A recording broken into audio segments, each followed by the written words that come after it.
Hello, welcome to the 157th edition of the greatest show on earth.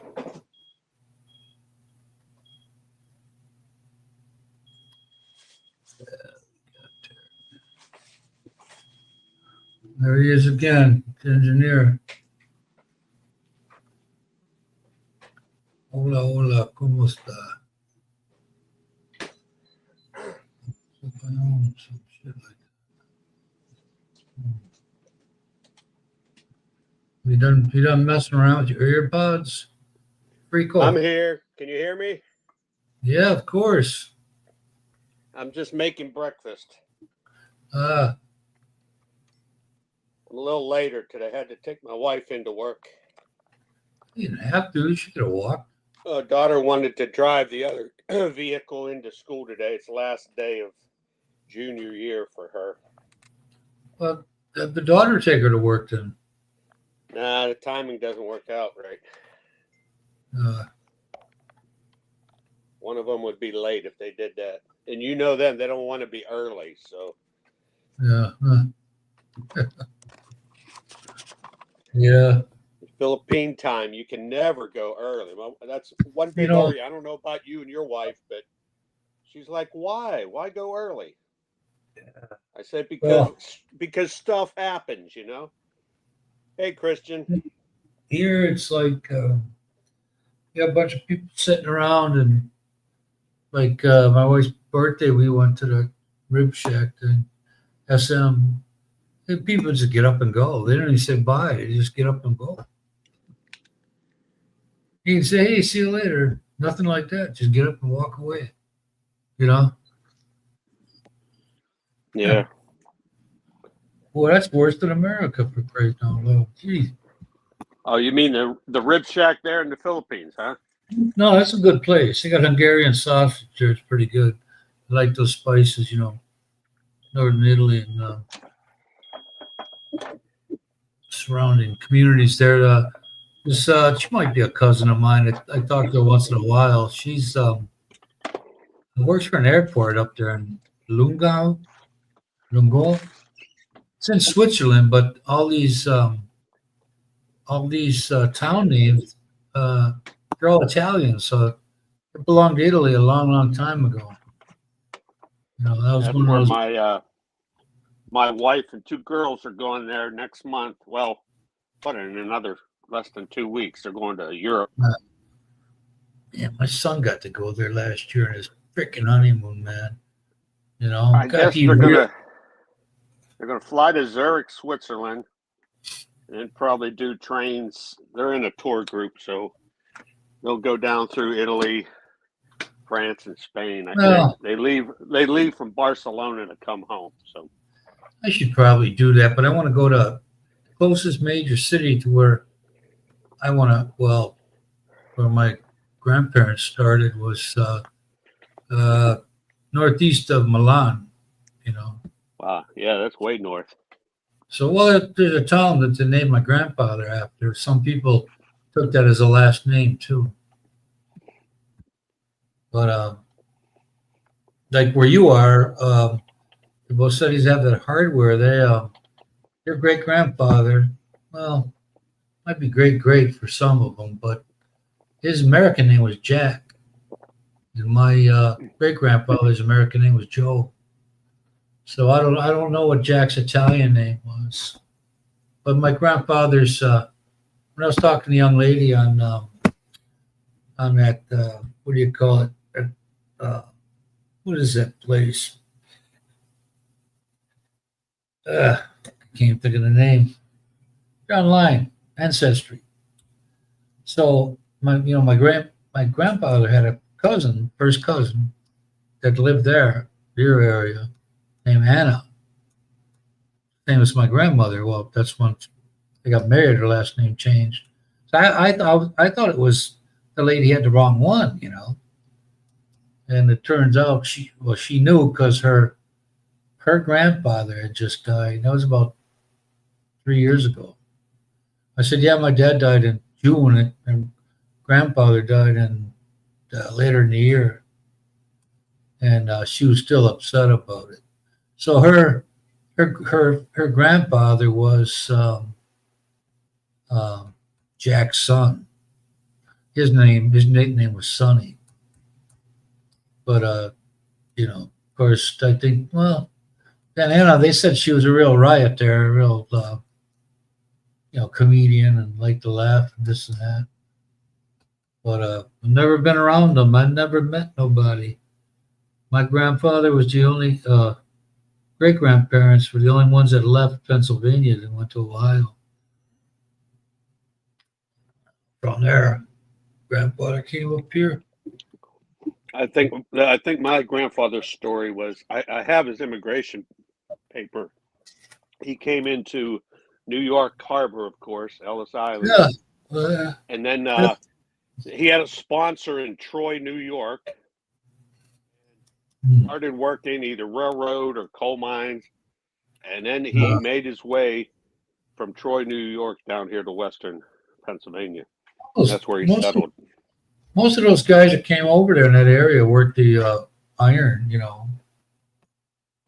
They worked steel mills, like your dad did or you did for a while. That would have been all right with me. I would have liked it. I like making things in metal, The kid is you sneak out of the bedroom because he's gonna use his mom's phone. See, my dad had this. My dad had this thing. I don't know if it was because of inner ear infection, but he always had my mom drive him to and from work. I mean, he'd drive the car, right? But he always wanted her in the car with him. Really? When he drove. So I remember as a kid, I used to always, when I was out of school, I'd ride with my mom, pick my dad up from the steel mill. And those guys would come out, all hot, sweaty. Yeah. They look like they work in a coal mine, and until I was like in high school, I always thought work was work, manual stuff, and you'd say, oh, what's your dad do? If your dad like worked as a banker, or a school teacher, to us, that wasn't work, work meant you were sweating, physical labor, hard labor. Yeah. I worked at my dad not only did that, but he moonlighted as a cement finisher, so I learned from as soon as I was old enough to wheel a wheelbarrow full of cement, like 12 years old, I was a laborer for him, so he's a hard worker, man. I forgot what the hell I was going to say. But that was his way, I think, of dealing with his, what we now call PTSD, from World War II. I think he just worked his ass off. He never drank much, he couldn't hold more than 2 beers, and he never drank the hard liquor. So I think he took it all out in hard work. That's how he dealt with it. So. Well, you know what? I worked at places where they were dirty. I worked at a plant that mixed that made adhesives for the auto industries. Some parts of the plant, it was called Semidyne. They got bought out by somebody, Hinkley or something. There were a couple of those places around, and you could take a shower there. They had lockers, but I'm like, who the fuck wants to stay at work after you're done, man? You want to get the hell out of there. But then you sit in your car and you fuck that all up. Oh, that reminds me, man. Same thing. The steel mill I worked in when I was 19. They had showers, right? And that I worked with this Navy guy who would go in to get a shower, man. He'd be walking in butt naked. He never put a towel around him or anything. He walked in butt naked. He had this little hand wash towel with him, right? Oh, geez. I'm like, he'd take a shower, and then he'd take that little wash rag. He'd wipe all down, like a squeegee cloth, when you wash a car, and then he'd wring it out, and then he'd dry more of his body, wring it out.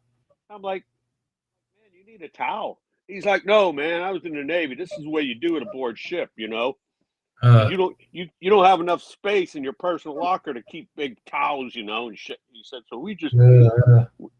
I'm like, man, you're not in the Navy anymore, I'll get you a damn towel if you want a towel. They had But this. no, They had, he was in that mindset, man. He always did that. they had this powder. We had to build. We had to dump three pounds, 3,000 pound skids a night and build three. 50-pound bags, 100. It might be 100 50-pound bags and 25, 25 50 pounds or 50, 100, and then liquid. And yet we had a one powder. I didn't have to use the powder, but I think that this one powder was in these gigantic bags that were like 6 foot tall, and it was just so fine. I forgot what the it was dry, but I forget what the specific use was. As well as mixed chemicals with chemicals, but if you ripped a hole in the bag of that thing, you couldn't sweep it up because it was so fine. It didn't matter. It would go right up in the air. Just up in the air, yeah. It was just one big cloud. Huh? Well, they used to tell us, hey, if you don't, I take my sample in there and get it checked out by the quality control guy. Well, you got to add, this or that. You go back and you add it and run it for another whatever it was, a half hour or something, and then go back and have it checked. Well, one time the guy, he gave me too much liquid, which the shit was useless then for what they wanted. And the first shift guy comes in, this real suck ass supervisor. I had a cool one on third, and they said, well, if you aren't done, don't you keep working the job. You don't stop and clean up. That guy got pissed because it happened to me twice. He said, what do you want him to do? You told him this. You got to get the product right. So if I go and clean up, it's stuff's not going to get done because now the next guy has got to do his 3 plus the one that wasn't finished. And then and one guy we had as a tester. I knew this dude when I was in the Army, man. And there was another guy I knew from when I was a kid. My name was Little Mike. He's about 2 years younger than me, 2 or 4. And he used to hang around with this big college student, Freddie Hernandez, his name was. And he went to Marquette, knew Butch Lee, all those guys from the championship. They will. And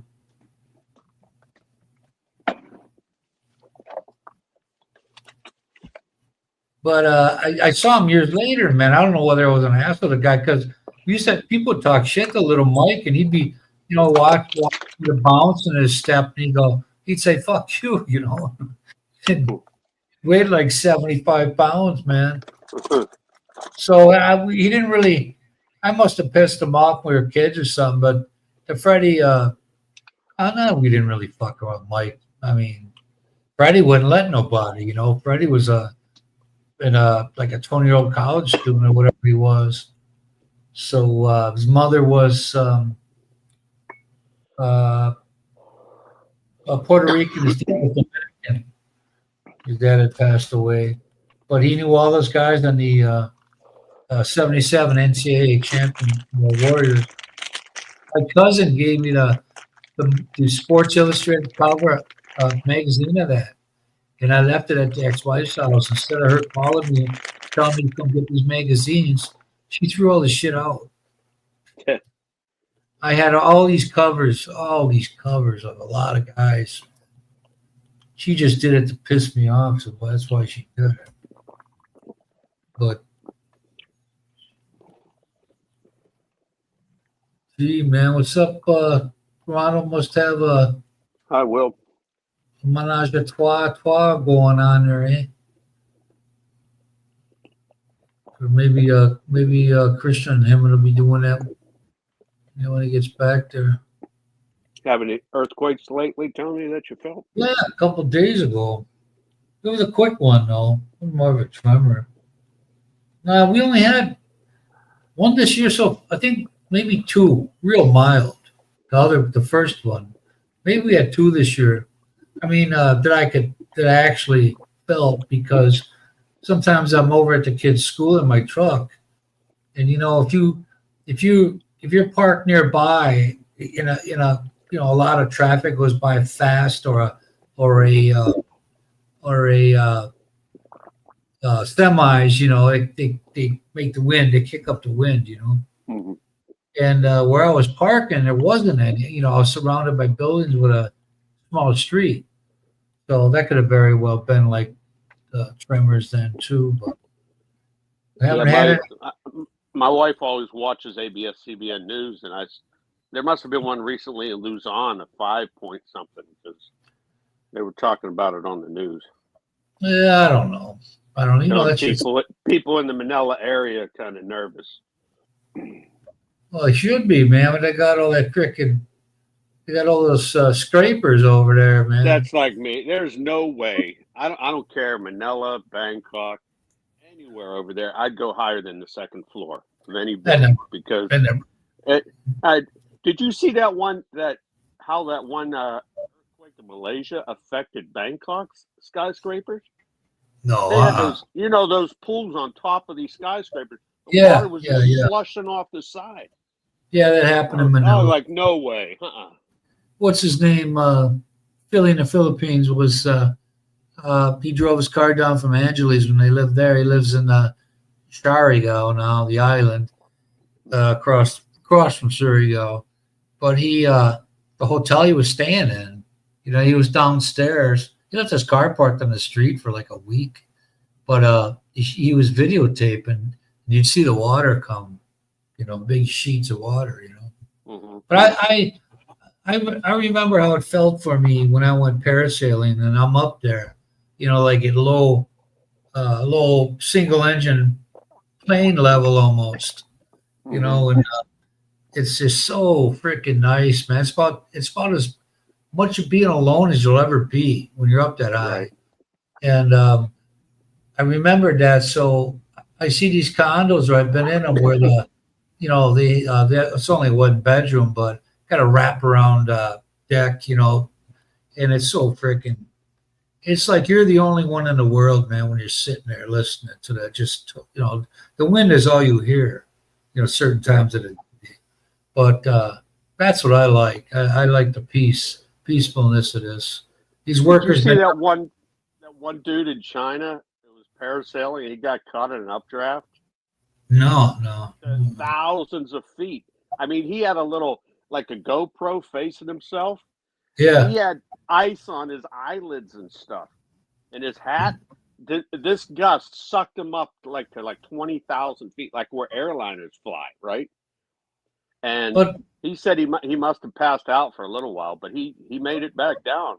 Didn't he have a cable from when I was in Florida? I went on one that had. No. This was just a guy out. Maybe he jumped off a cliff or something, just with the parachute thing. He was untethered, man, and he got in an updraft, and it made the news. I don't know if it's fake or not, but he had a video to prove it, man. He's got the icicles on his eyelids and shit. So he's got that. Kind of like them the kites. I used to buy them when I was a kid. There was one that you filled with air, and if it got up too high, it would pop it. Yeah. I forget what it was called, but that was a lot of fun back then. Here they can do it. It's just you never freeze your ass off doing it. Remember, we used to have we'd get those little army plastic guys with the parachute on them, and you'd throw them up in the air. Yeah.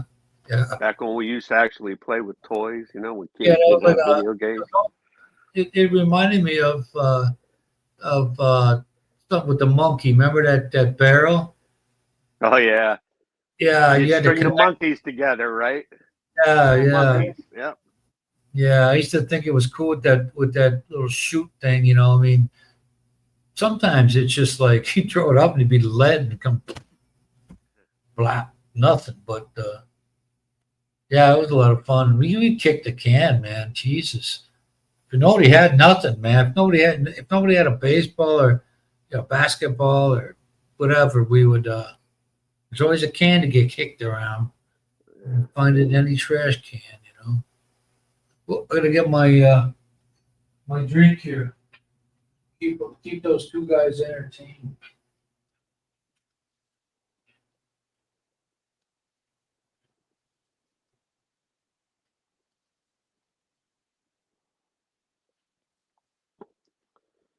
So how things going, Will and Christian?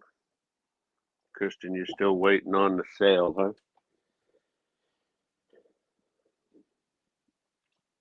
How many Well, months yeah, have you been back? How many months you been back in Norway now? the ground is settled. You gotta rack up your 6 months, right? The ground is settled. I mean, the wall. So I need some other guys to come back and patch those up and repaint it again, because that's where I'm going to put my media stuff in there. I just had a beautiful idea. I go to this all home, and wouldn't you know, they're remodeling upstairs. So unless you're buying a refrigerator stove, it's shit to look at. So I got my chair that week. Hey, did you ever make a visa run flight from the Philippines? Did I ever Anytime you what? were there? You know how guys, if they're there on a visa, they got to make a visa run out of the No, country, either to Thailand, Vietnam. You no, I never. never did that. No. Nope. 3 months, huh? I've seen these guys, vloggers in Vietnam. Man, it looks like it's pretty reasonable to live there. Oh yeah, man. I saw that when Enrique almost got stranded there, man, during COVID. He just got out the last flight they let him go. And he showed one. And it was maid service too, twice a week. He only took it once a week, but I think he paid equivalent to $320 US. Yeah. Man, come on, brand new locked lobby. If they had five, I don't know, I forget how many floors, but if you lived on the 8th floor, it wouldn't go any further up than the 8th floor. Yeah. Yeah, real nice too, man. I was surprised. Then he makes a video. His first time in Vietnam. So this girl takes him. He meets this girl, and they go out to meet her parents right away. And out of all the freaking restaurants in Vietnam, in Saigon, he was in Ho Chi Minh, and he goes into one that doesn't serve fish. And he's struggling with it. One lady was getting pissed, man. She was mad, Oh yeah. I don't know, man. The more I see these vloggers like in China, Vietnam, what we always, we fought against the hated communists, right? But you know what? Their society is more civilized than we are. As far as, I mean, granted they live under a communist society, but I mean, you look at their streets; they're not filthy. There's not graffiti on everything. You can ride the subways; they go on time. You don't have to worry about being accosted on a bus or a subway. Well, I mean, a lot of Asian countries are like that too. Yeah. Respect and cleanliness and all that. Man, Japan subways, you can almost eat off the floor. They're so damn clean. Mm-hmm. I was totally impressed. And all the trains run right to the minute. It's just amazing. Well, it ain't gonna happen around here in my lifetime.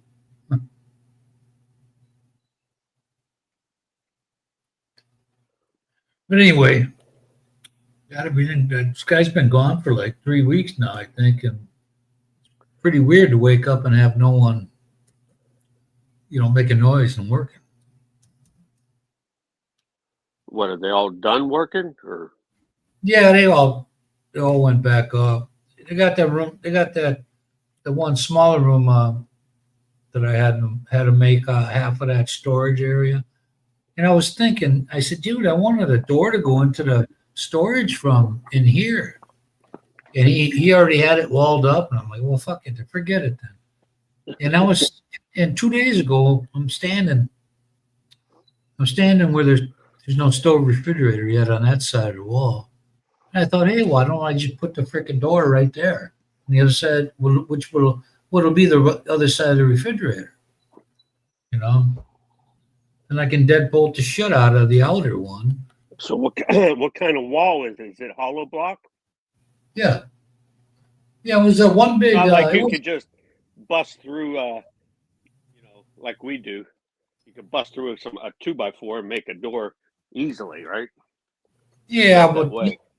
well, I don't know, man. Any door's a door, but the plastic ones that we have for the bathrooms here, um, that's a mess, man. The mother-in-law's hers got locked. Somebody locked it on the other side, and they didn't have the key. And so the father-in-law was beating the shit out of the door, and that fucking took a long time to get because that plastic's all jagged, you know. Yeah. You just don't kick it in, and it flies open. Your foot's gonna be stuck, you know. Sitting in there. Shredded foot, huh? Stuck in the Yeah. door. Yeah, I was doing that 2 months. Well, I first got my extension. Uh, they had that change. They had the bill written. They just hadn't passed it yet.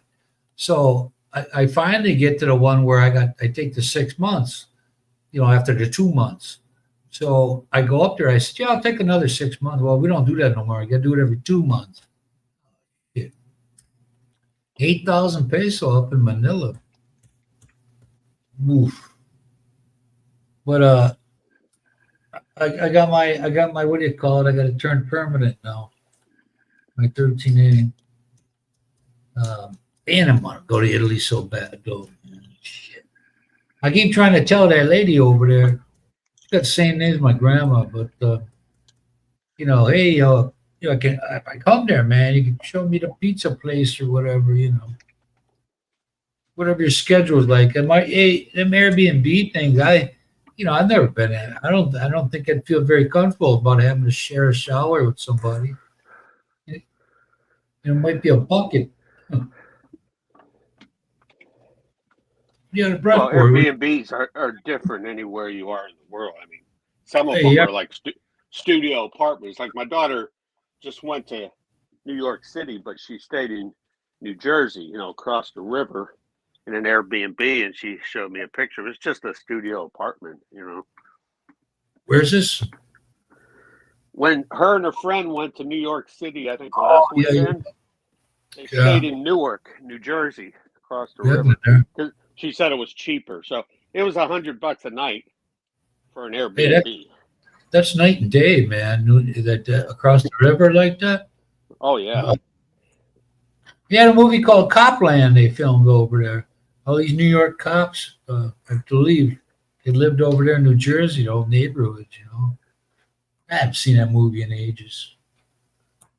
But two different worlds, you know.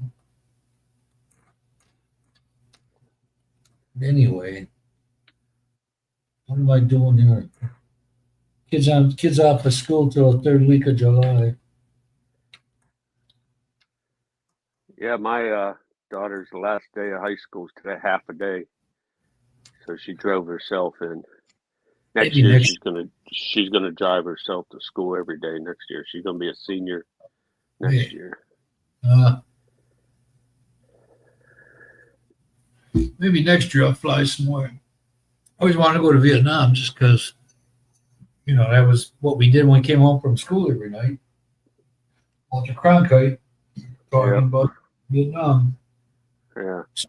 So from what I I see, listen, I've never asked my older brother, my older half brother.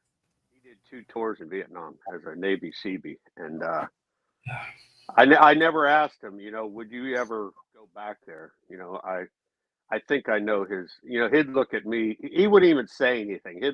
He'd give me that look like, "Are you freaking crazy?" You know what I mean? well, You know? that's what I was leading them at my statement is that everything that they were against, they become because Right. the economy was so bad off. Yeah, And they're once more they, capitalistic than we are yeah, now. I mean, shit. yeah, they got Starbucks, McDonald's, KFC, all that shit I like mean, that. like you remember our streets of our little towns used to have stores that did every different thing, you know, on Main Street. You don't have Yeah, that shit anymore. But you go to Vietnam, man, they got stores everywhere. You know, anything you want done, you know, they got on the streets. And I now felt here, all sorry. we got is big conglomerate stores. You know, Uh, I felt sorry for no, the women and children that had 30+ years of war in their lives. yeah, right. And the fucking French. What do what made the French think they could colonize somewhere where they couldn't even? They got beat in their own country. What, 2 months or 2 weeks back in World War Yeah, II? God, believe it. I'd be, if I'm on the other side of the world, I'm like, yeah, I'll watch this one. yeah. Yeah, there you go to bail those fuckers out again. You wouldn't even be there. From what I've read or what I've heard, Ho Chi Minh guy wasn't an asshole. He just had this communistic way he wanted to run the country. You Well, I know, mean, look at us. It's been 80 years. We still have troops and bases in Germany. Right, 80 years after yeah. World War II. In South Korea, we still have 70 years after the Korean War. You know what I mean? You gotta have your So presence. yeah, but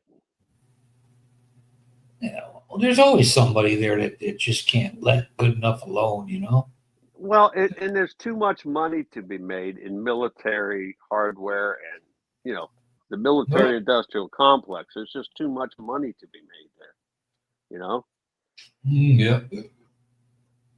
But I want to go I over mean, there. I'm no pacifist at all. I want to defend Oh, my our cousin, country, but my cousin. I don't see us going to other places in the world and fighting their battles for them. I mean, we learned a lot in the Middle East over the last 30 years, right? I Yeah, mean, started with our age, mine Desert Storm, yeah. and that was old big Saddam Hussein, big boogeyman. Well, you know what? Some places in the world you do need a dictator because if you don't have one, then you've got civil war constantly, right? Like By they do now. by by dozens of factions. Right. Sunnis. You know Everybody what? hates everybody hates everybody, but one dictator, one strong man keeps all that shit in line. When you get That's rid of what. that, everybody goes back to hating and killing each other, right? Yeah, yeah. This guy on Dr. Phil, some Middle Eastern guy, is like he grew up in Lebanon or something where they teach hate from when you could walk, you know. And Yeah, and you're like, if you ask a kid, why do you hate them? Well, he my said grandfather said I'm supposed to hate them. So he said because they had this one white lady on there and it was with the Muslim lady and they had the dress on. I mean, whatever garb they wear for Lebanon, Arabs and the guy goes, you guys are barking up the wrong tree. Even if the Americans or the Jews were out of there, you'd fight each other. It'd be endless.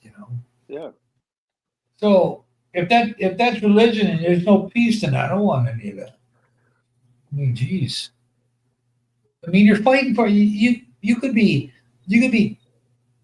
cutting people down just for some character maybe could have been spewing shit way back when. All of a sudden, the idiots, the non-educated folks, take it as gospel, so they follow it. yeah.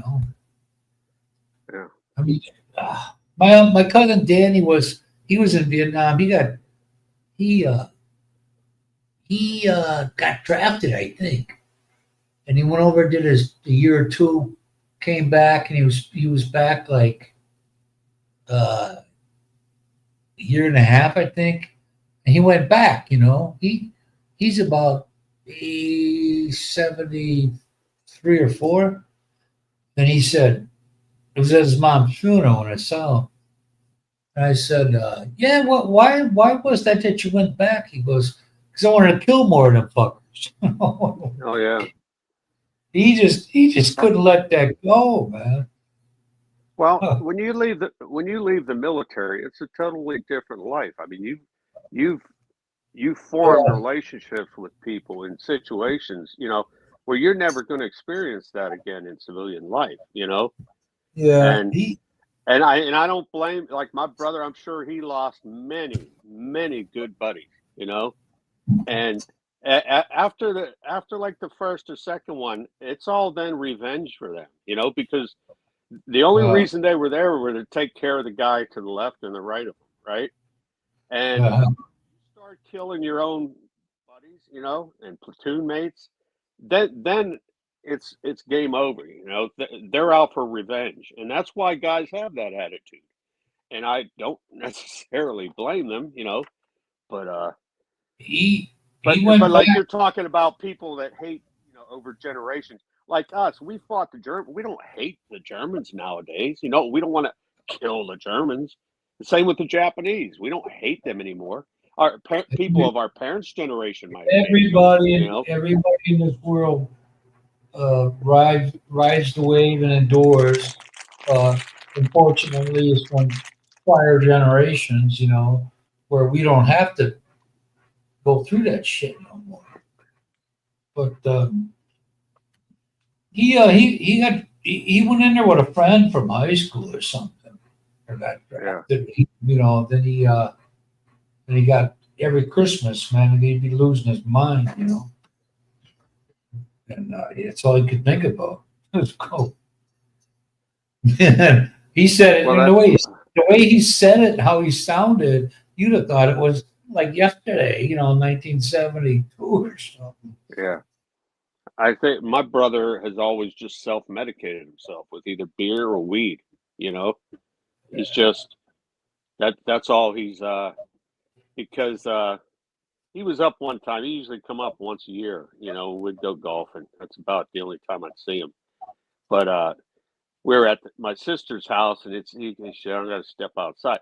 He quit smoking a long time ago, but he still smokes weed. So he goes, he said, "I'm gonna step out and smoke," because I still vape, So Uh, he's like, and he was trying to make, he's like, "Yeah, I gotta go smoke." He said, "Keeps me calm," Like if he didn't do it, he might just go off the rails, which I don't know, maybe he would, but he's going to be 80 this year, later this year 80. in October. Yep, 80. So yeah, he was in six. I think he went there in 66 and 67. Yeah, he was a Just went. shit. He did Sure. two. He did two tours, and he did the special forces stuff. He didn't do just I had this guy, uh, uh, from my child. He was a friend of a friend, and I just couldn't remember where I saw him. Anyway, I was looking to sell the furniture I had at the house back in Wisconsin, and he had his buddy with him. This is from COVID shit. The guy's fucking coughing all over my house, and he was in Vietnam, and he said, man, I ain't gonna lie. I don't even know how we got talking about it. Because, man, I ain't gonna lie. He said, a lot of those guys got killed by their own guys because they just start firing all over the place. right. Oh yeah, there's a lot of friendly fire. Yeah. Well, it just comes from fucking morons not correctly or teaching you what the hell to do. If I saw, they had their M16. They just started praying and spraying, and they didn't direct their fire. They were panicking.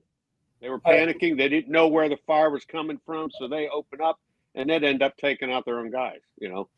Yeah, well, I liked the movie Platoon, but when I was younger, I went to the Majeska Theater in Milwaukee on Mitchell Street. It was, and I went in and I saw Apocalypse Now. And when I first saw it, I'm like, what the fuck? It took me. I had to watch it the second time to understand what it was all about.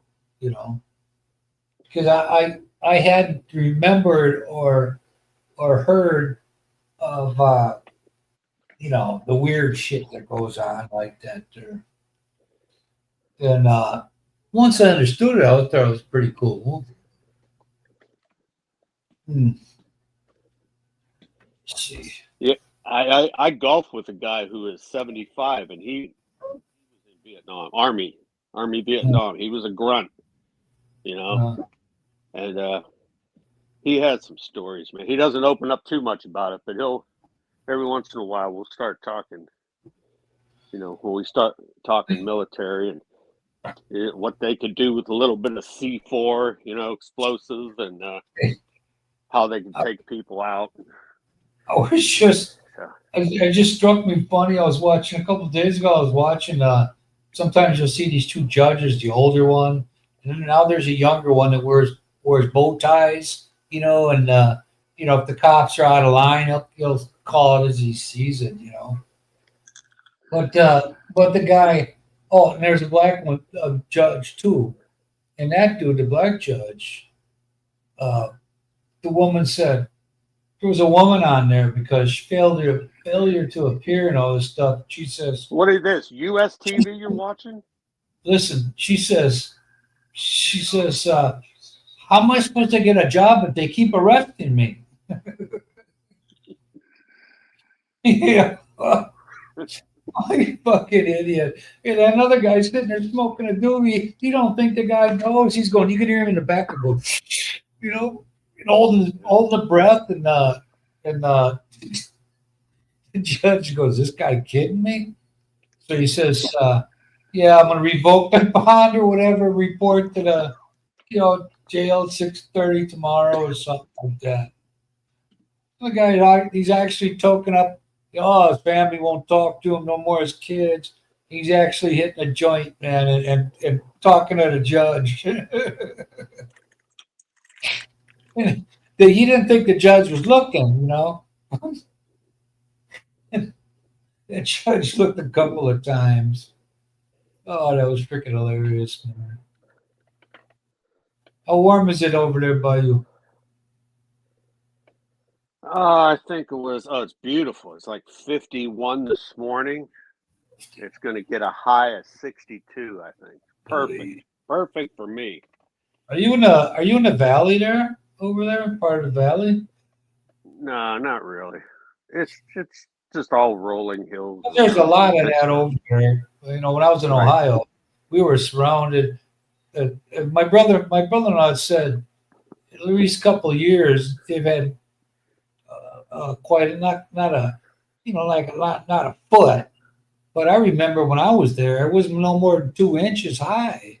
And I'd go to school with my jacket unbuttoned, and it'd be upper 20s, lower 30s. Yeah. Like, this is sweet weather to me. We're in the valley, beautiful. So the the wind's always got knocked out. Yeah, I used to be able to just spend the whole winter. Just a flannel shirt was, warm enough for me most of the time, outside. But yeah, you were talking about hills. My dad, when he got home from World War II, I guess he used his GI Bill. He built a house on what was like old farmland, but they were starting to parcel it out to build homes. And of course, he being in the Army, he picked out the highest ground, coming straight from the war too, but our house, so I grew up in a house that was like one of the highest points in the county, and it was, there's a little private, little airport, county airport. And we were like right on the flight path. So the little planes, they weren't too far over our house when they were in, pattern for landing. They might be 500 feet above our house, if that, but still, it was great. It was great living on high ground, except in the winter when the wind blew. And because he built that house in 47, and they didn't use insulation in the walls, right? Why not? So they had wooden shingles, and then the 2x4 studs, and then your drywall. There was no insulation in that house to this day. Huh? Why did he do that? Well, I guess that's how they built him. He didn't build it with his own hands. The contractor built it, but they didn't put insulation in homes back then. I don't know. Maybe. They didn't. I think they used to use newspapers. Yeah, some of them would. I don't know when that pink insulation was invented. When they started using that. But like I said, he built it in 46, 47. So I know because the guy that bought my aunt's house next door, he totally redid it himself. He tore the wood shingles off, and there was nothing there. He's like, look, that's why my gas bill is almost $200 in the wintertime, Yeah. because there's no insulation. You know what, So, man?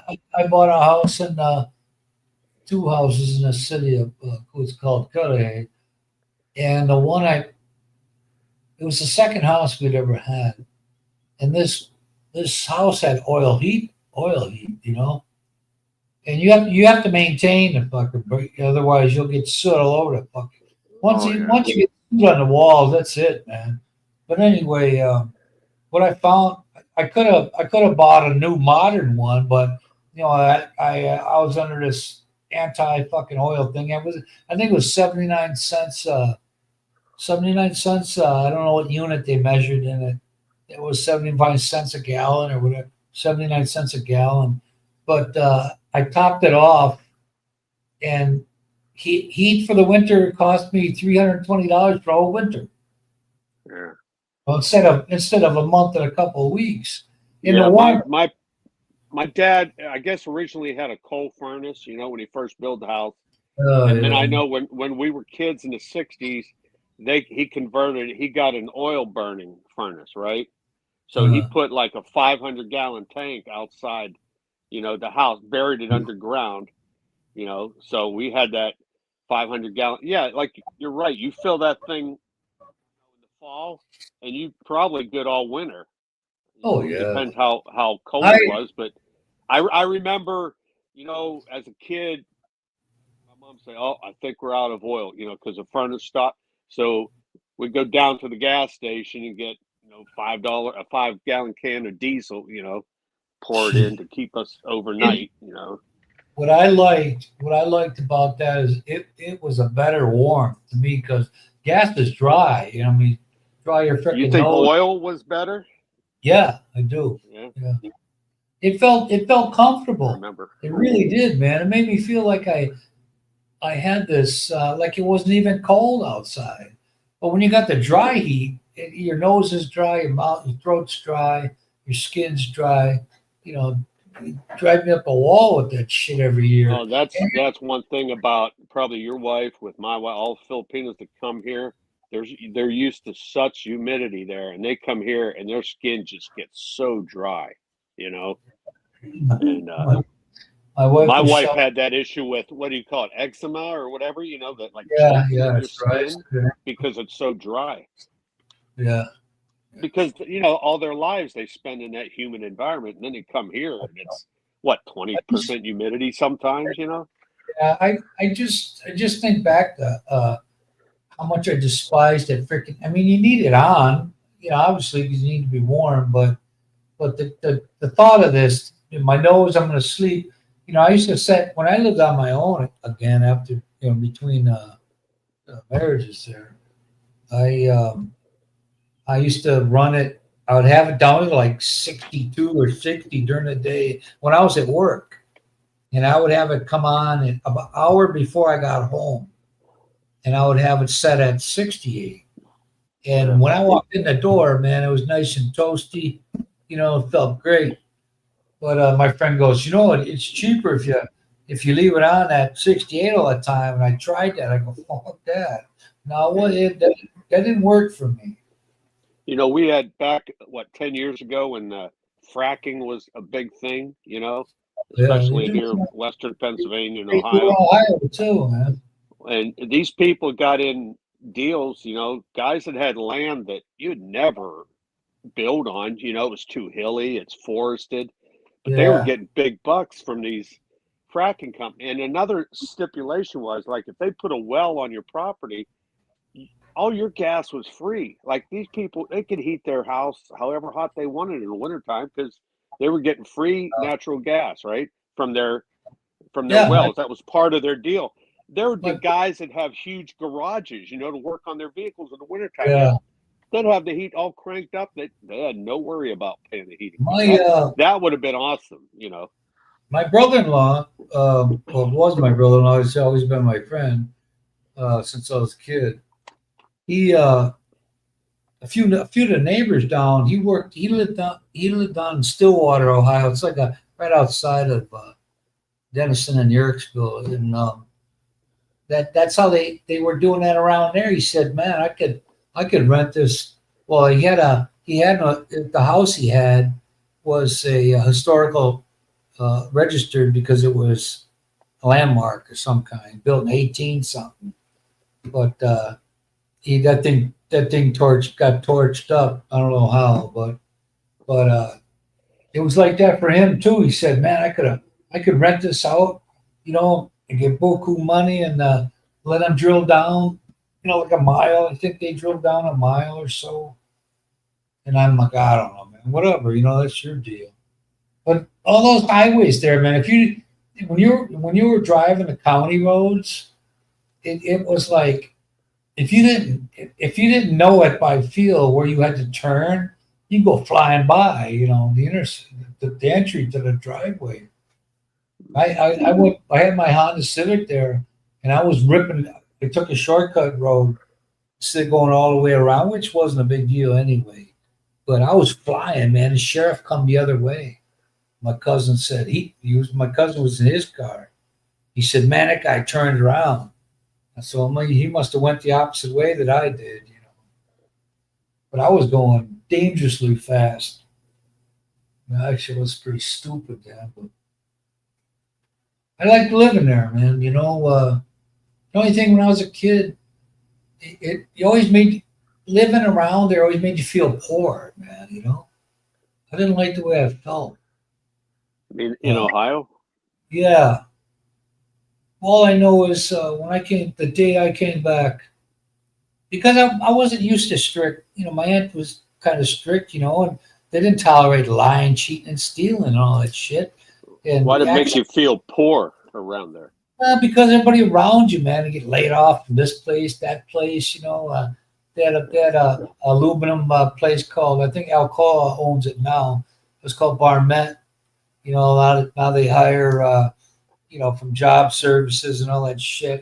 Yeah. I could have been there, when my aunt and uncle were better parents. They just that's what I found once I went in the military and got away from this area. It was a depressed environment. You know what I mean? The people, their attitude was like, "Woe is me," and everybody's living paycheck to paycheck, and if the steel mill's closed, we're screwed and all this stuff. You knew everybody around, so it wasn't like I could get away with shit because there was like a network of freaking people. My aunt and uncle would find out. But then you'd go in the military, other places where you didn't even know the people lived next door to you. No, hey. You a lot of times you wouldn't even see them. I did a lot of stupid, conniving, those stupid things with my cousins, but it was like having brothers, man. I mean, the oldest one Joe was about, let's see, I'm 63. He's about 69 now. Mike is 68 or 7. So it was like I had brothers, So and it seemed like every adult in the neighborhood was also a surrogate parent, But at least in your mind, you had that fear of God put in you. My aunt would say, you can't mess up around them either. She didn't have. She said she didn't even have to say, "Hey, I know so and so lives here." Don't be doing. They knew. But the day I got back here, I like the school system better. All of that shit. Only a couple. Where else in America? Like, if you live in a big city, this isn't gonna happen. But I could walk right across the street and go berry picking and nature adventuring all over. When we did our chores on Sunday, we get lost and we'd leave, And so my aunt would start using us for other stuff, But when I got back, the day I got back, I said, "Why the fuck did I leave?" Because I could have stayed, I could have stayed. I regretted it. The first day I got back, I thought, this is why, this is what I left.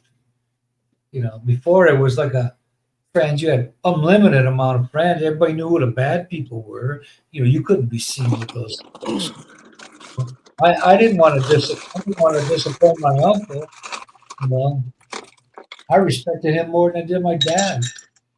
It's surprising how much that affected me when my dad died. But my funeral was the first funeral I ever openly cried at. He was a good guy. A lot of he. When I told him once, I said, because he didn't get married until he's 42. I'm thinking, whoa, he must have been a playboy. He goes, because he had to pay off his parents' farm they had with a lot of debt. That house, by the time my uncle moved out, everybody moved out, that fucking thing was about to collapse, man.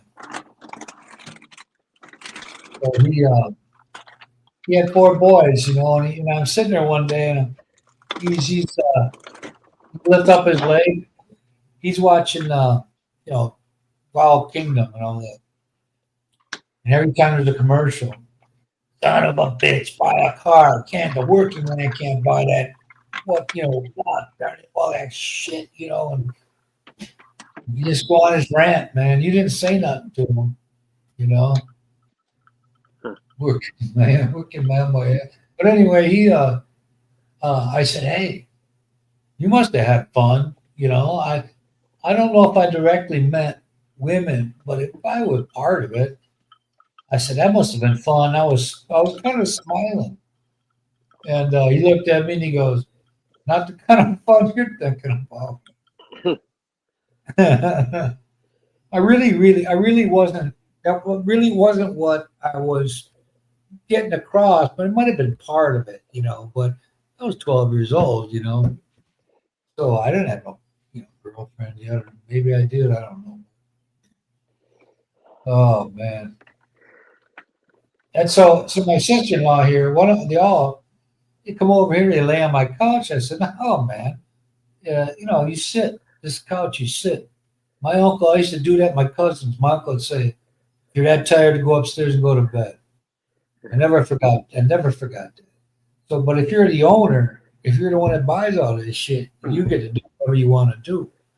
But somebody comes over to visit, don't lay your ass on my shit like that.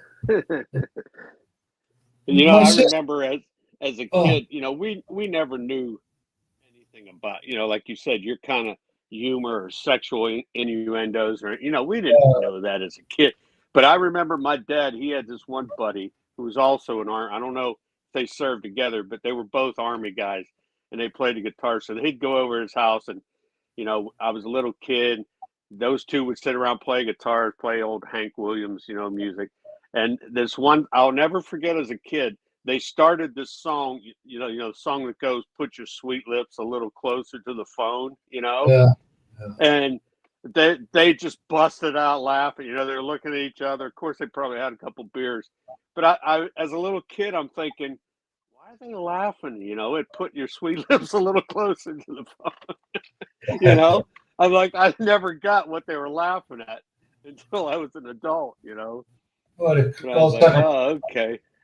All of a sudden, the light bulb went off one day. Yeah. You're not thinking about that. Yeah, because I heard that old country song, I was like, There that's why they were laughing. There was a lot of music that I can't name in one, but all these years I used to think it was the words that were saying was something else. And then all of a sudden I go, oh shit, man, I had that wrong for 40 years, It's like that Jackson Browne song, Rosie. I didn't know what that was about until my brother explained it to me. Rosie. Oh, I thought that was Jackson Browne song. No, I thought that was right. I thought that was what's his name? No, it's Jackson Browne. The boss. My brother explained what he was talking about. Rosie was his poem. Rosie Palmer. Yeah. I'm like, oh, I never knew that. I thought that was listen to the words of the song, you dumbass. That's what my brother would tell me.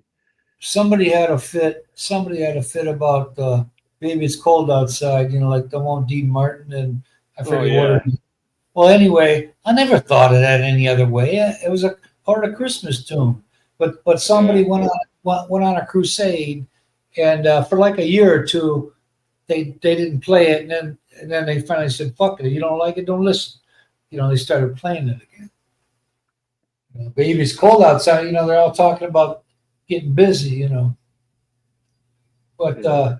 you know who like 80 or 90 plus years now, about 100 really, uh, almost 100. When the Marx Brothers movies, man, you talk about innuendos, man. When that guy would do what he did, and he would do it in such a way that you knew what he was talking about. You Hmm. know, it was just they were genius, man. I mean, I used to tape when I had the Turner Classic Movies or something. I had a VHS cassette. I would tape all those movies that the Marx Brothers were in. I still laugh at that shit now. Yeah. A lot of the movies are almost 100 years old. And the Three Stooges, man, that stuff Oh, never got old. That never got old, you know. I watched those guys. They had them on late at night for a while before they had that. When a network went off the air, it had Yeah. that pattern there with the Indian chief on it. Right. Yeah. Yeah, yeah. Then you knew it was time to go to bed. They would play the national anthem on Yeah. this channel 18 in Milwaukee, and that would be it. Yeah. Good, good. I'm like, well, might as well go to bed now, man. I mean, there ain't nothing to look on TV no more. Everything it was okay the way it was. People you just find as you go out in life that people bitch about just to be bitch. I just thought about when I woke up this morning for some reason. 41 years ago this weekend, I graduated boot camp. Yeah, man, I was thinking about mine too. But I didn't start till 84, man. You went in what, 70, No, 80, and I was done in 80? 83 active duty. I Yeah, got I out. just went in 84. So it was 41 years this weekend. I And mean, God, I went from San Antonio boot camp and I went to my tech school in Biloxi, Mississippi, right on the coast. Electronics school. Yeah. And it was a bus ride. We didn't get a plane. They put us on a bus in San Antonio, Texas, and I don't know how many hours. It had to have been 10, 12 hours. But they did stop for a lunch somewhere. So that was the Yeah, first civilian food we had, because boot camp, all you eat is that stuff. you're gonna get Southern food too. So we stopped. I think we stopped in Houston. That was on our way. So. Well, humidity must have been god off. My dad was Port Leonard, Missouri. Oh man, I was down in Mississippi from May till November. So I spent the whole summer there. What a bunch of fun. I don't know what his job was. I don't know if I honestly couldn't remember. He idolized his older brother because my Uncle Gene was in Korea, and all those years I told the ex-father-in-law, yeah, my dad went in. He went in and he waited long enough. So by the time I got done with basic in school, it was over. But that wasn't the case at all. My mom tells me my dad was sick for like 2 months, something like that. So he couldn't go to. I think it was before basic, even maybe. I don't know. Yeah. But, now, for you, Army, where did you go right after boot camp? You have infantry training, or do you go straight to your job, school, whatever? I went to Dick's from Bliss for your MOS school. Yeah, it was when I left. That was my first time in Texas. I didn't bother going to Mexico because I spent most of my childhood on the south side of Milwaukee, which is where was your boot camp? Latino, Fort Bliss. Fort Bliss El Paso. Was your boot camp? Yeah, El Paso. John Baker went there too. 9 you years went later. To Fort Dix for your MOS school. Yeah, you know what? I went from that's where my dad mustered out from the Army after World War II was Fort Dix. I saw somewhere his discharge. I don't have it now. My sister has his discharge paper, but I think they gave him $11 for train fare to get from Fort Dix back to his home of record around Pittsburgh. Oh, I think that was his travel pay for separating. $11. $11. Yeah, thanks a lot. Thanks for going through the Battle of the Balls and probably had to keep getting shot up and shrapnel in your ass. Here's $11. Now get the hell out of here. Yeah, all of a sudden you're back to normal. You talk about probably had to change 3 trains or something. Who knows? Yeah. Yeah. I went when I was in Texas. It was dry heat, like 100. Could be as soon as the sun came up, it was 80, Oh yeah, I know. That was and my boot camp was in San Antonio, so there was I know.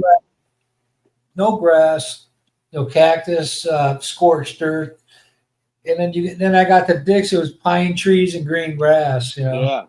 But I mean, for someone like us, you from Wisconsin, me from Pennsylvania, going to that environment, it was so hot, so dry, Oh yeah. couldn't see a tree fucking anywhere, right?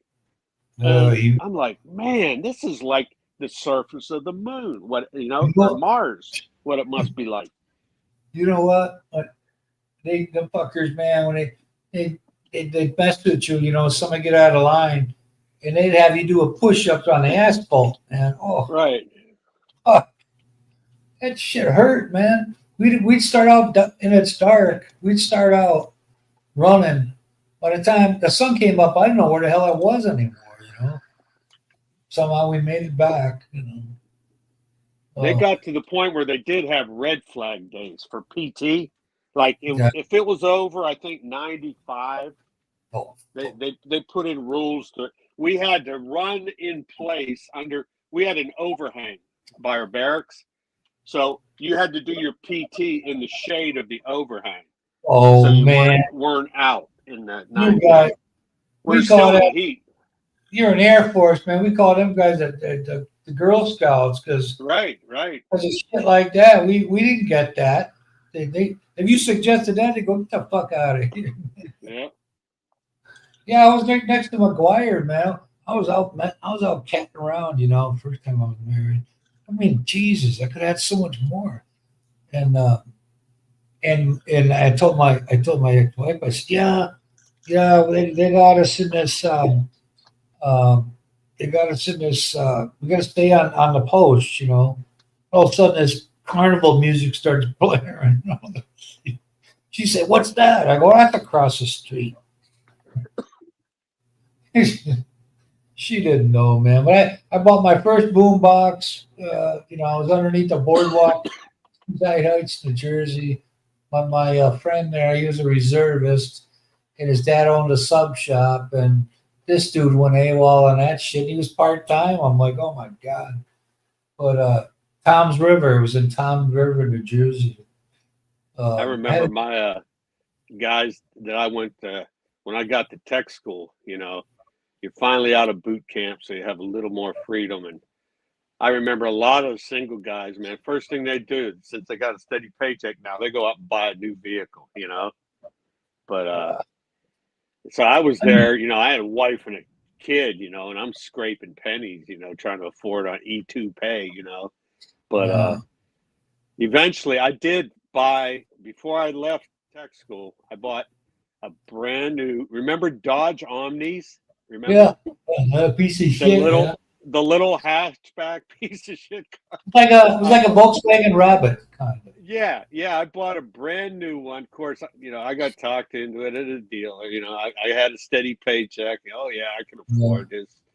And it was a white with a red interior, and it was a 5-speed manual. Oh And boy.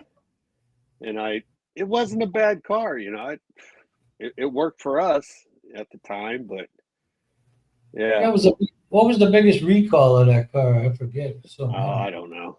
I didn't have it for long. I might have had it for 2 years, if that. Hey, did your barracks look like a Holiday Inn room?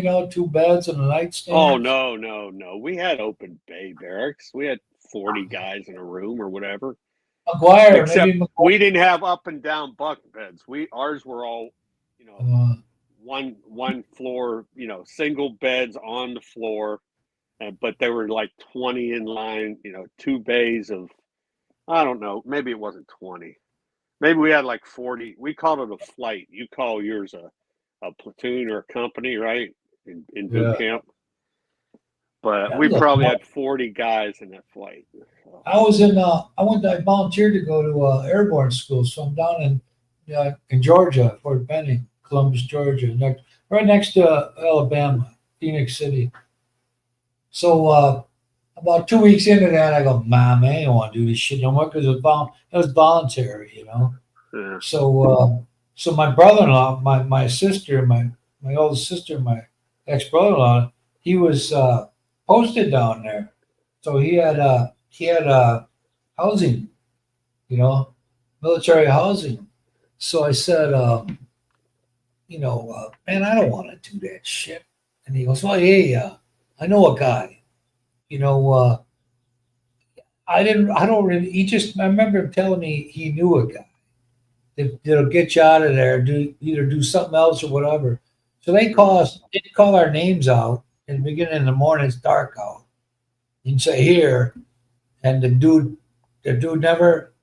I drove home, watched TV all day, and drove back from formation for 2 weeks.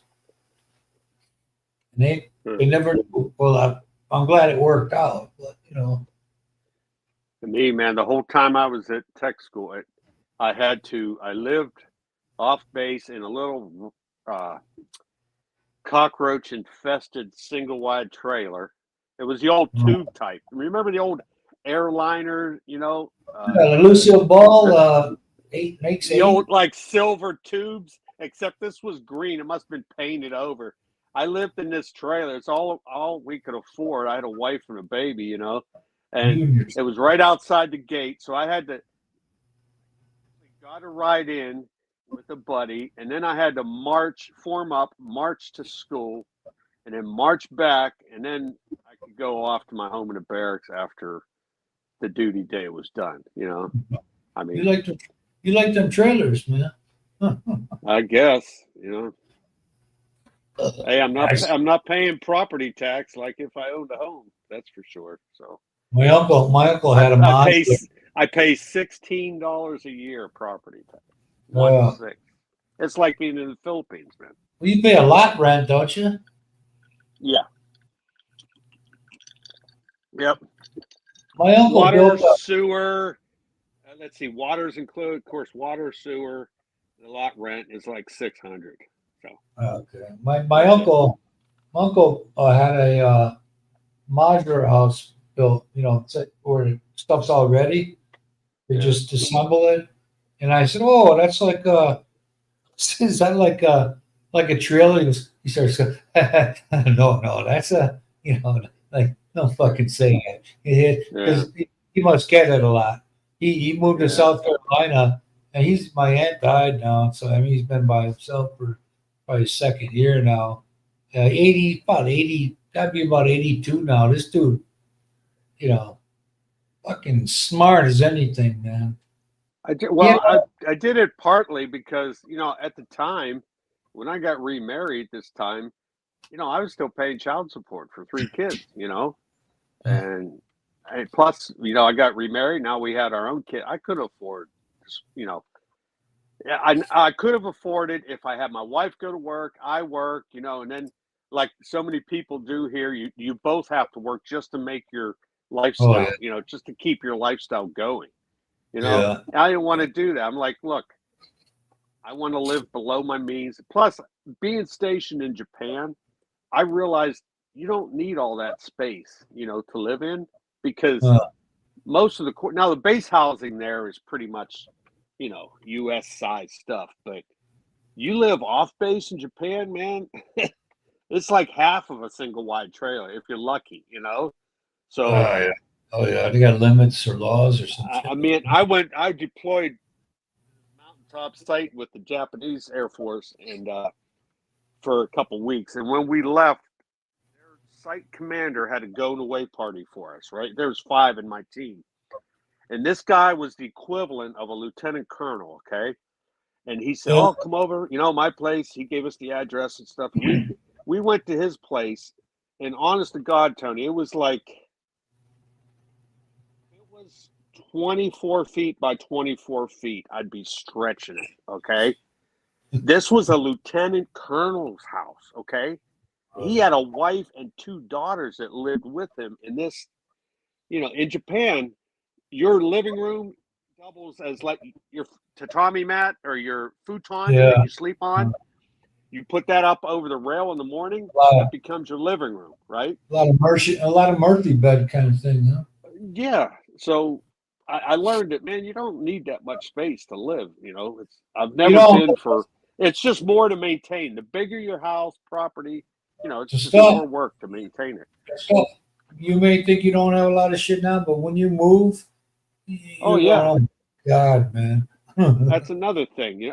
When I was divorced, man, I had to get a U-Haul truck only for the fact that I had to tow my car behind me. Because Hey, I had just enough stuff to be too much for my big old Mercedes car, right? So I rented a 14-foot box. U-Haul is like the minimum you can tow a vehicle oh with, yeah, something like that.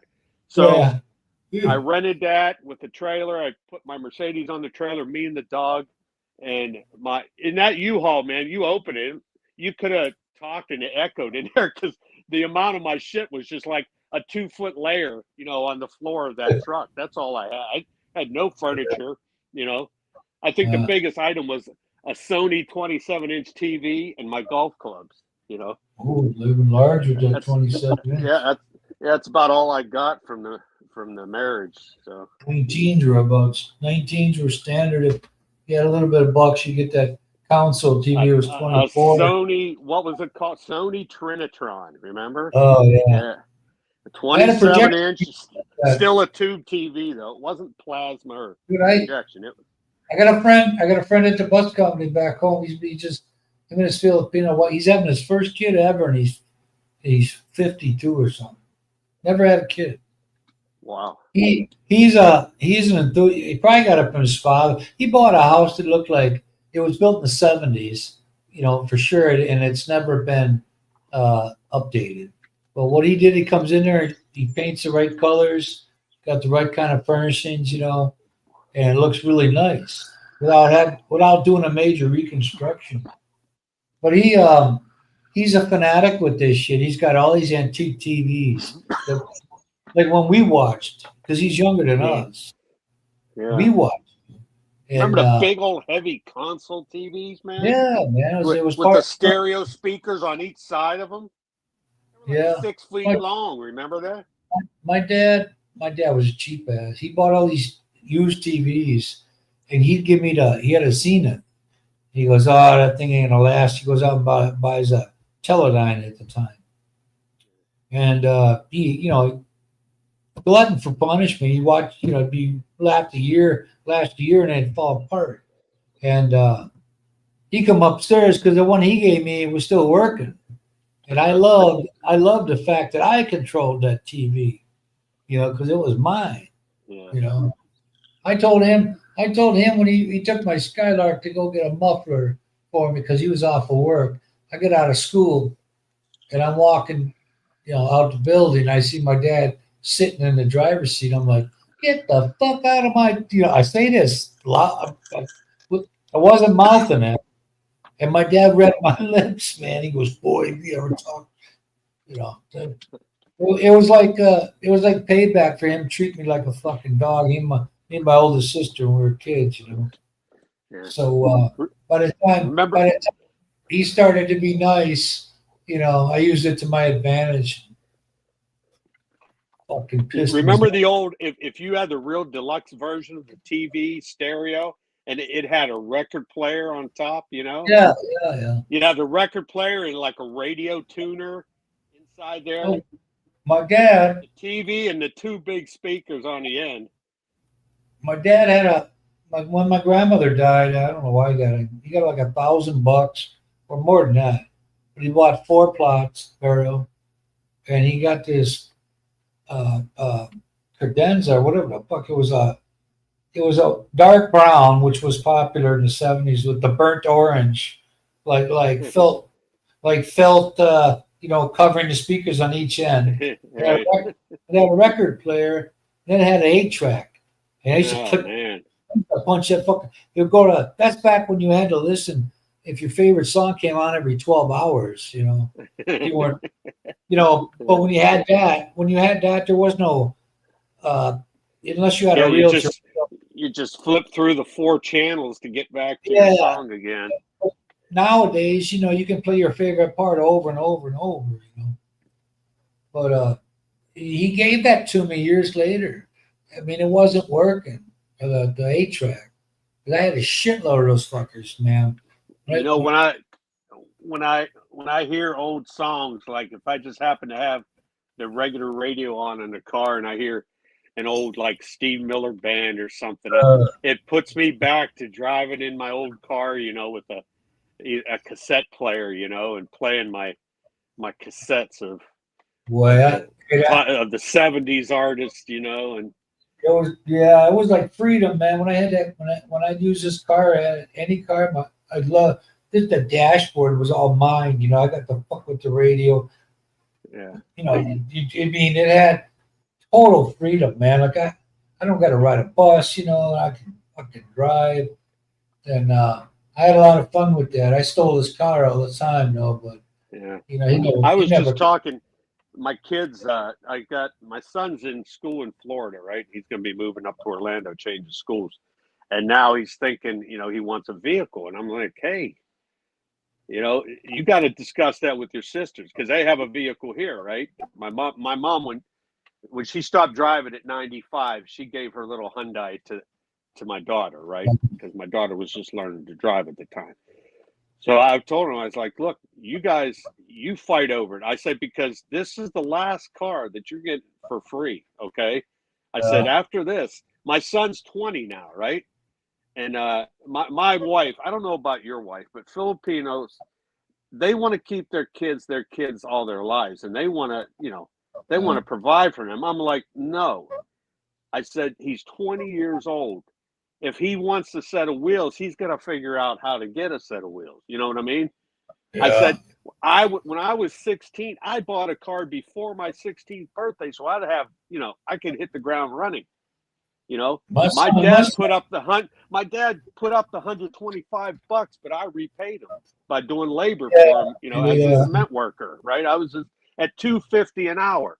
So I uh, told my wife, I said, look, she said, well, he's my son. I said, he's 20 years old. I said, there are 18-year-olds on the other side of the world fighting for this country, in charge of multi-million-dollar equipment, uh, I said, he's 20 years old.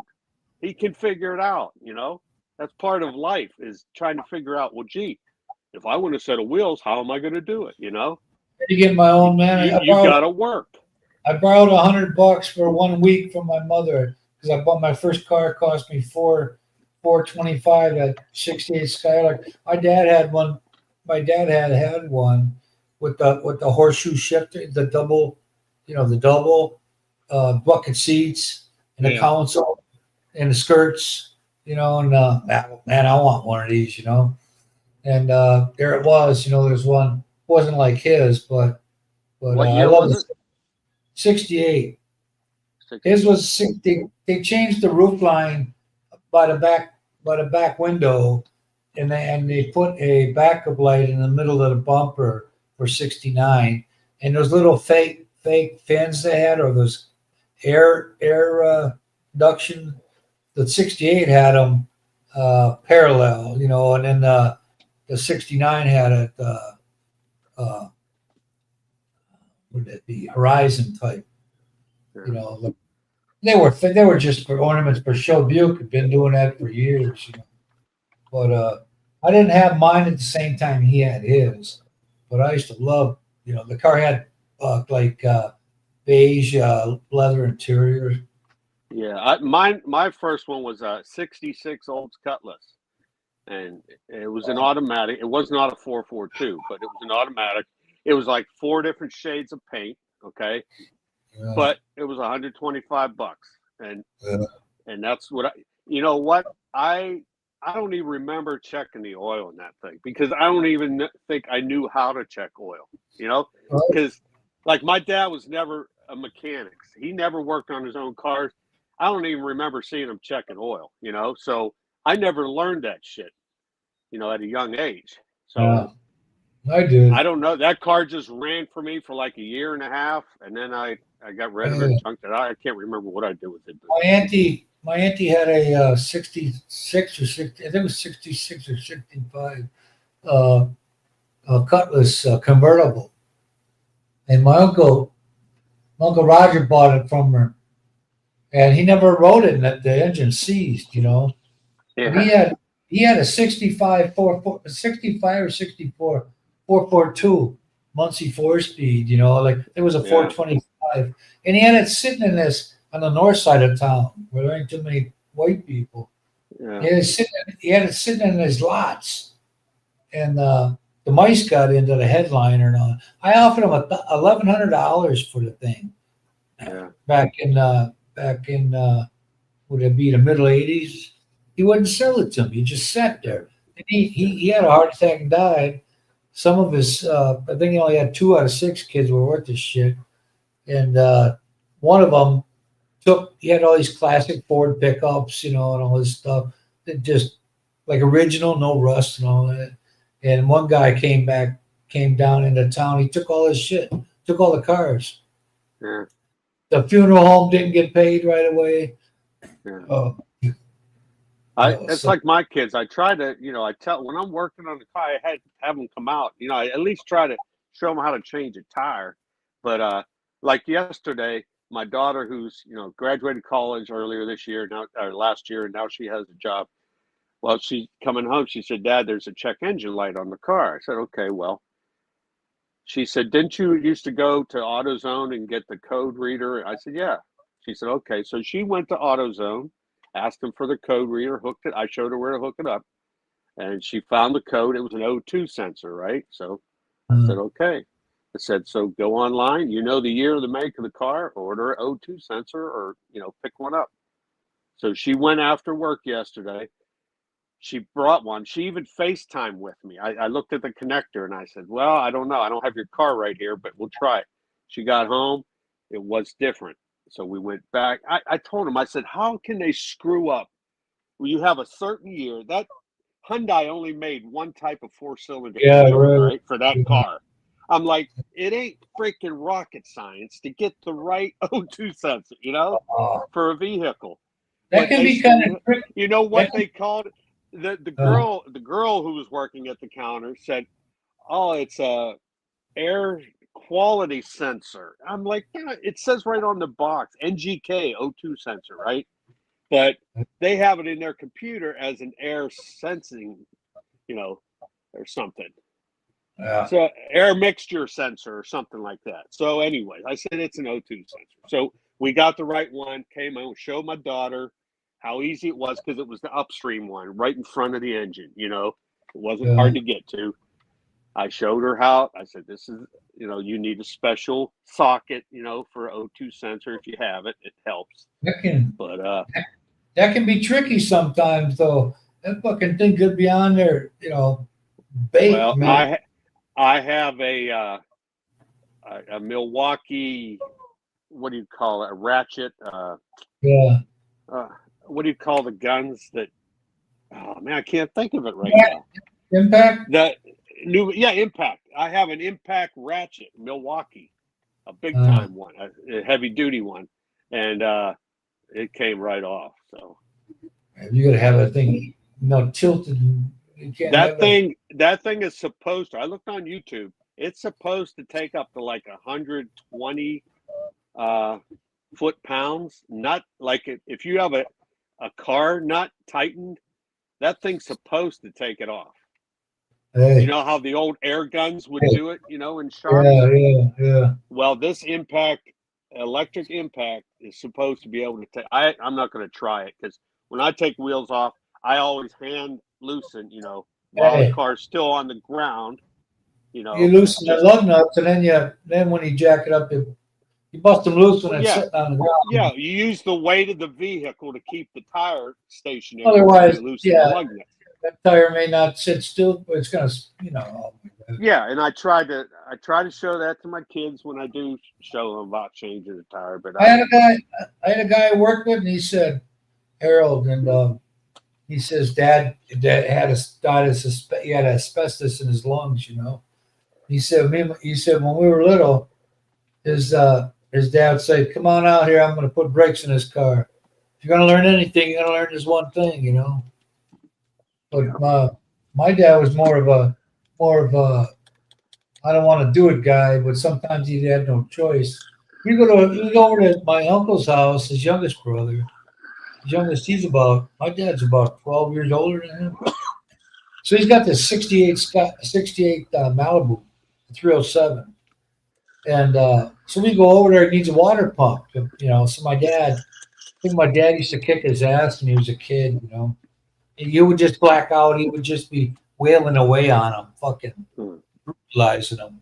So I'm thinking he's doing this to make it up. So I'm the flashlight holder, and he in a 307, there's nothing there. It's got pulleys, air conditioner, power steering, and the crank. And so he's working. He's going. I told my uncle this too. We're gonna take it the way I said. Remember when we were over there and we changed that water pump? He said, "Yeah." I said, "Man, my dad was pissed." So I'm holding the thing, thinking he's done this before. I said, "Well, you done this a lot, right?" He goes, "No, this first time." He goes, I said, "Yeah, my dad." I said, "My dad was bitching about that." He looked back. And you were going in the door. He goes, "I don't fucking know why he called me." That was like the first time I ever heard him say "fuck." Oh man, I was like 14 years old. Yeah.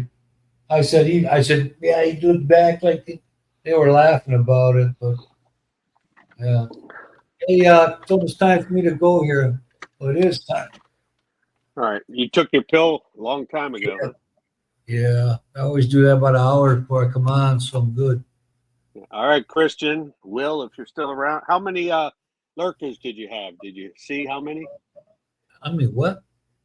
Lurkers watching I don't know, in the man. background. It doesn't show you that number? Yeah, it's 2 now, but back then I don't know if it was 4. I didn't really look at it. Yeah. All right.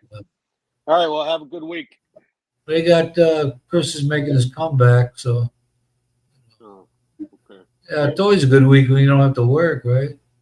Yep. Will, Sure Vikings, is. thanks for stopping by. I'll see you, folks. Yep, Christian, take care. Hasta Will, la take care. vista. Tell Ronald we miss him. Party Yeah. animal. All right. Comeback, yeah, it's a comeback. Yeah, that's what Simon said last week. It was a comeback. But I know a good comeback story. What's her name? Kardashian. She got a little cum in her back, right? It's a comeback All right. story. We'll see you next week. All right. Bye. Later. Bye.